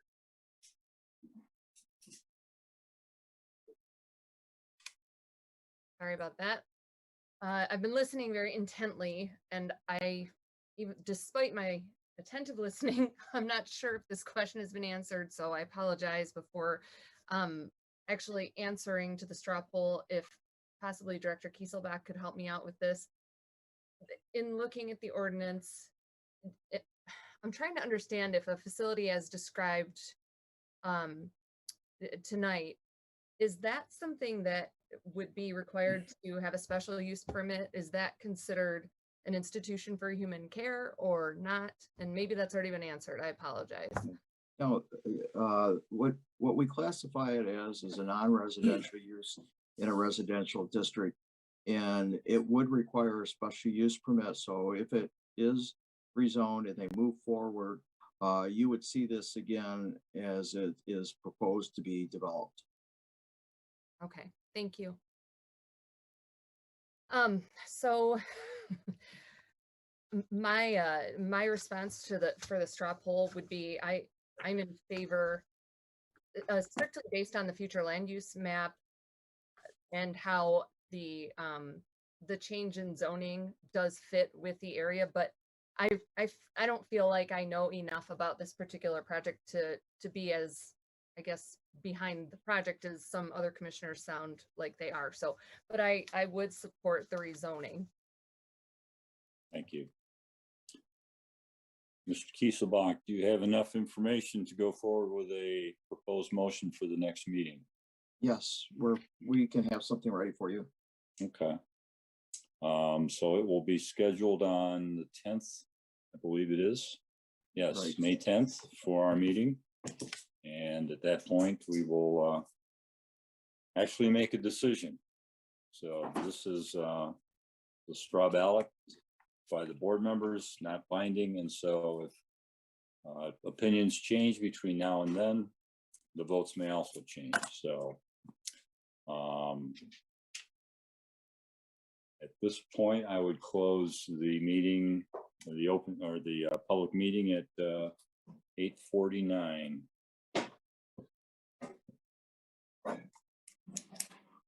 And I thank the applicant for being present and explaining your project. Thank you. Thank you. We appreciate your it. time.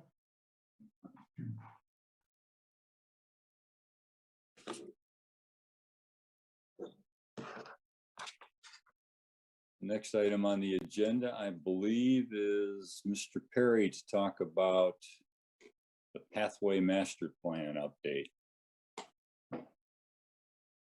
Good evening, everyone. Appreciate the opportunity to speak to the Planning Commission tonight. And absolutely, that's the topic. It's the Pathway Master Plan. So over 40 years, as most of you are aware, the township has had a very robust pathway system. And associated with that is a plan and a funding, dedicated funding source, the pathway millage. That was renewed in 2016, and that provides about $600,000 annually for the pathway system. Majority of that's used for new construction, but a portion of that also does pay for maintenance of that. And then we try to leverage that as best as possible to get additional grants.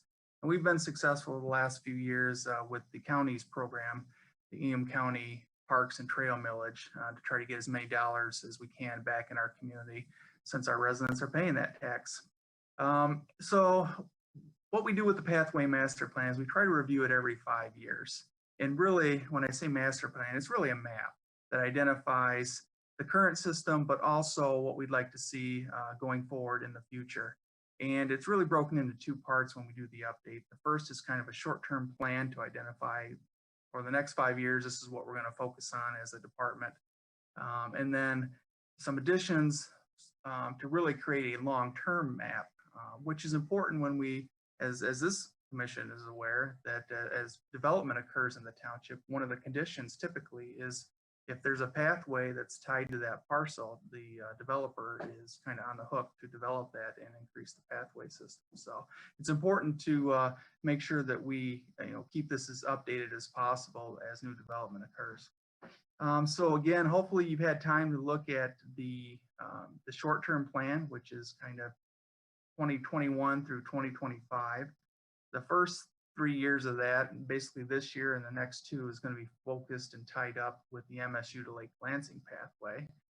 If you got questions on that, we can definitely talk about that. But really, we're going to be finally constructing that after been talking about that for several years. So we're excited for that. And then phase 3, we're looking to do that probably in 2023 if things work out and we're able to get the funding we need. And then in 2024 and 2025, we ideally would like to circle back and try to close some of the what we call historical gaps in the network. And we've identified a few of those on the map. With like 24-1 is a section on Okemos Road. We'd like to close that one off. There's one up there by Lake and Marsh Road. It's kind of a triangle property that the township acquired. That'd be a good one for us to close. 24-3 is over by the Copper Creek subdivision. As that's going in, there's a gap in there that we think is important for us to get that closed so those residents can have a nice connection to the pathway system. And then 25-1, we're recommending that as kind of a priority for us, is the up in the northwest corner of the township. The neighborhood that's up there kind of is isolated right now. So, and part of it is because it's difficult to get to as far as building a pathway, but we feel its time has come and it's important to try to create that connection for White Hills Lake up there. And then in the memo that was presented to you, there's 10 potential new additions to the pathway master plan that we're recommending as a department. And some of that comes from feedback from our residents, from other boards and commissions. And again, those are on there. We can run through them if you like, but they are identified on the map with circles. And again, if you have any questions on those, we can talk about those. But like number 1 is on Green Road, and really that came about from phase 3 of the MSU Lake Lansing pathway. Just makes sense to try to loop that back into the community, so we feel that that's important to do. So I won't run through all of those. Again, this really is an opportunity for this commission to weigh in on it, maybe present some other sections or connections that we haven't thought about, and again, really garner feedback from you and potentially the public. And then what we do is I'll be presenting this to 3 or 4 other boards and commissions. Ultimately, it'll return to the Transportation Commission, which is new since we updated it last time. Potentially either hold a public hearing with them or at the full board, which is normally what we've done. And then once the public hearing's been completed, the township board adopts it, and then that becomes our new roadmap for the next 5 years. So that's enough of me talking. I'm really here to solicit some feedback from this group, and look forward to it.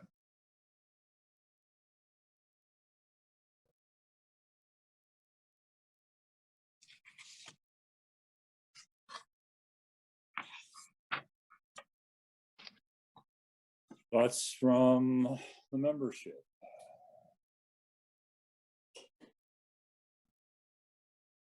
Mr. McConnell.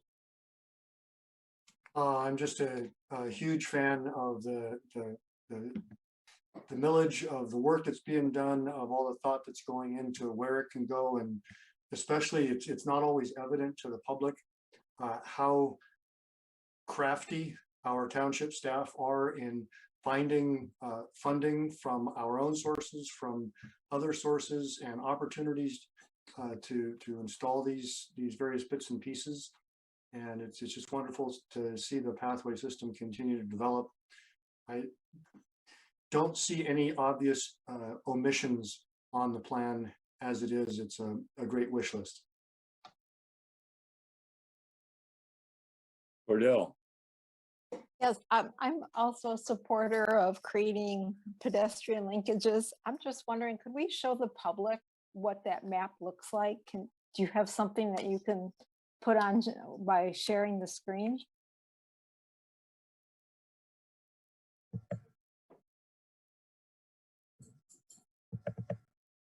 Unfortunately with Zoom, as we zoom out on our 32 square mile township, we lose a lot of perspective on it, but we do have it available. If there is any resident that's watching this on home TV that would like a copy of it, please feel free to email me. In fact, the easiest email is dpw@meridian.mi.us. We'll make sure you get a copy of it. It is on the website. If you go to the search box, it's actually the quickest way to do it, and just put in pathway master plan. It'll bring this map up. But a couple different ways to get a hold of it, or the old-fashioned way, if you want to come into town hall, just reach out to us and we'll try to set up a time, and we'll meet you on the first floor and go over the map with you. We'd be happy to do that.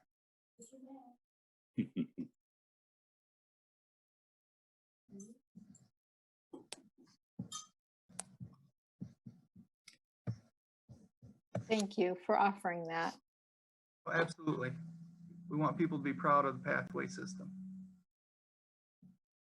Well, I add my 2 cents. I love the pathway system. I have started writing in my retirement and spent a lot of time on these paths, and the more you can get me around, the better I like it. So thank you for your effort, and I look forward to some of the expansions you've proposed. Thank you. We appreciate those comments. And again, if the Planning Commission is supportive of the master plan as identified, we just appreciate knowing that. And then next board will go to, and ultimately we'll pass on those sentiments to the township board, that we'd be very pleased to be able to say the Planning Commission is supportive of this plan. The only thing I've heard time every so often is it would be nice to have a path going in the power right away from Hewlett Road across over to Hagedorn and possibly hooking up to the city of Lansing in there. But I understand that's not exactly within your control. We do try to partner with our neighboring communities as much as possible. In fact, we are working with the city of East Lansing on a project up here in the, I gotta keep moving things around, in the northwest corner here at Lake Lansing. And again, the green actually is a city of East Lansing pathway, and they've constructed some new pathways there. We're going to be pursuing a grant with the state of Michigan, Ingham County Road Department, city of East Lansing, and ourselves to try to actually redo this intersection here to make it a little more pedestrian friendly. Right now with that slip lane, you know, drivers aren't necessarily focused on pedestrians trying to get across here. So there's some potential this might get reconfigured, and then we have some dollars set aside to do this pathway here, which is nice because it'll then tie back into the city of East Lansing's pathway system and their water park and things of that nature. So really create that connectivity.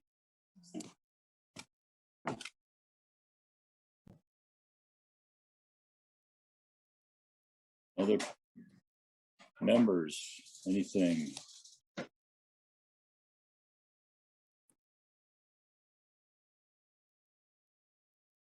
Interesting that you focused on that intersection. In my years of working with the Meridian Township Police Department, I know that an officer can fill his ticket quota for the day just by sitting there and watching cars run through that four-way stop sign.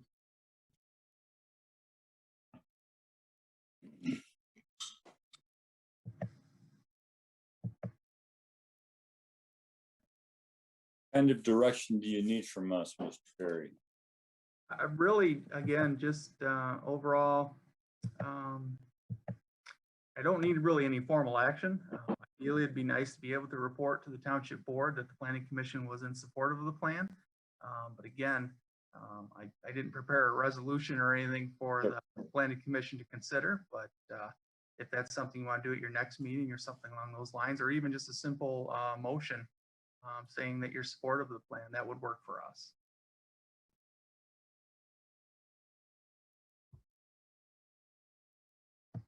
Mr. McConnell.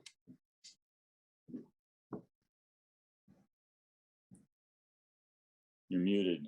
I'm working on it. My finger's just not working the way it used to.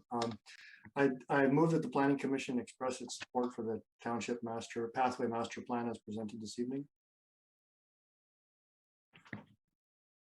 Mr. Bloomer. I'd like to second that motion. I see Ms. Cordell has her hand up also. I was going to second it as well. That's fine. Mr. Richards. Yeah, I haven't had a chance really to look at it, so I prefer we not take action tonight, but we put it on the next meeting. I think that's a reasonable request. How about you, Mr. McConnell? Are you willing to wait for a couple of weeks? Sure, that's fine. Okay. I think the more people study this and look at it, the better, frankly. Yeah. So I'd suggest we put it on the agenda for the meeting on the 10th. With a motion to support the plan.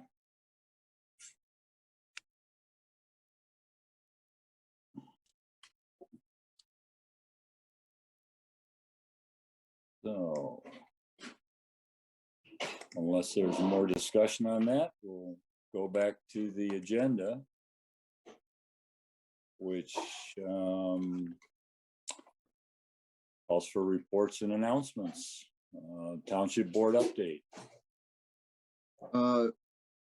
Thank you. The last township board meeting was April 20th. The only planning item that's been in front of the board has been the zoning amendment to require the township board approval for motor vehicle sales or automobile dealerships. And that was approved at the last meeting for introduction. Their next meeting is on a Thursday night because the school election's on Tuesday. They moved it to May 6th, and they're going to take final adoption on that amendment at that meeting. And then coming up, we've got a few things just so the planning commission is aware of. We've got Silverstone subdivision coming in for final plat, so that could be either at the May 6th or May 18th board meeting. We've got an extension request for the special use permit at Newton Place. If you remember, that's the mixed use plan unit development project there at that southeast corner of Saginaw and Newton. And they, as part of that, the overall sizes of the building exceeded 25,000 square feet. They needed a special use permit, and that special use permit has a 2-year time period. They were not able to start construction within that time, so they're seeking an extension of the special use permit, which is subject to township board approval. And then we've got the rezoning at Jolly in Kansas. The applicant has put that on hold, but in an email today, they said they would possibly be ready to come back to the board on May 18th. Okay, thank you. Liaison reports. Anybody got something for Mr. Bloomer? Not sure if this qualifies as a liaison report, but there was a subcommittee appointed to interview candidates. Nobody can replace Mr. Kieselbach, but perhaps a successor. And a recommendation was made after interviewing those 2 candidates. I believe it's up to the board now to decide whether or not to act on the recommendation that was made. Good.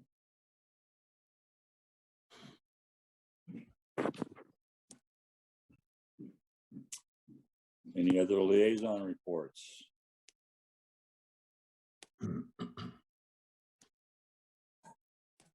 Seeing no hands, we'll go up to project updates. New applications, we had none. Site plans received, none. Site plans approved, none. So we're now back to the second, or the last section for public comments. Anybody who wishes to speak to the Planning Commission on any subject may have 3 minutes. They may also call in at 517-349-1232. And we'll wait a few minutes to see if we get any callers.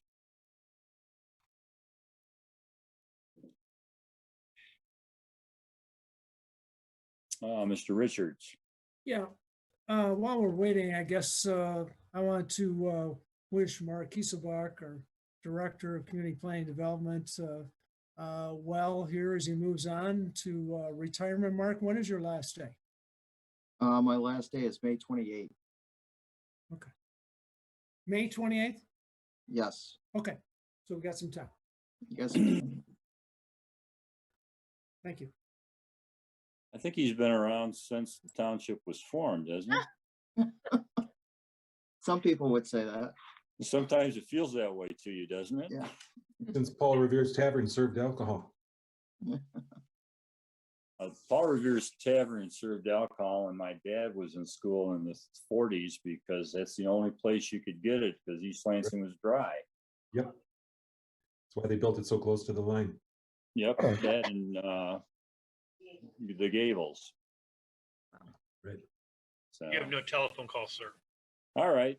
Well, that being the case, I'm going to announce the adjournment of this meeting. Thank you all for your participation and thanks to the public. And we are adjourned with a new date on May 10th, I believe. So see you then.